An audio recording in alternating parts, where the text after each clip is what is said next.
ഇടുക്കി മൂന്നാറിൽ കാട്ടാന പടയപ്പയുടെ പരാക്രമം. വീട്ടുമുറ്റത്ത് നിർത്തിയിട്ടിരുന്ന കാർ ആന ചവിട്ടി തകർത്തു. ആന ഇപ്പോഴും ജനവാസ മേഖലയിൽ തുടരുകയാണ്. ആ ദൃശ്യങ്ങളാണ് ഇപ്പോൾ പ്രേക്ഷകർ കാണുന്നത്. പടയപ്പ ഇടുക്കിയിലും മൂന്നാറിലും സ്ഥിരം കാഴ്ചയാണെങ്കിൽ പോലും ഇടയ്ക്കിടെ അക്രമാസക്തമാകാറുണ്ട്. ഇപ്പോൾ വീട്ടുമുറ്റത്ത് കിടന്ന കാറാണ് ചവിട്ടി തകർത്താൻ.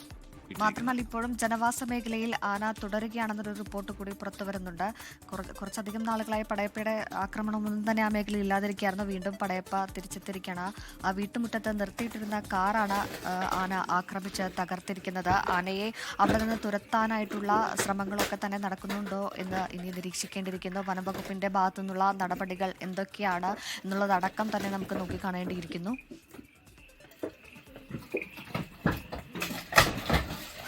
നല്ല തണ്ണി എസ്റ്റേറ്റിലാണ് ആന ഇറങ്ങിയത്. ആ ദൃശ്യങ്ങളാണ് നമ്മൾ കാണുന്നത്. വീട്ടുമുറ്റത്ത് നിർത്തിയിട്ടിരുന്ന കാറാണ് പടയപ്പയുടെ പരാക്രമണത്തിൽ തകർത്തിരിക്കുന്നത്.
ഗൂഗിൾ ഭീതിപ്പെടുത്തുന്ന ദൃശ്യങ്ങളാണ് വന്നത്. ഭാഗ്യത്തിന് മാത്രമാണ് അതിൽ ആൾ ഉണ്ടാകാതിരുന്നത്.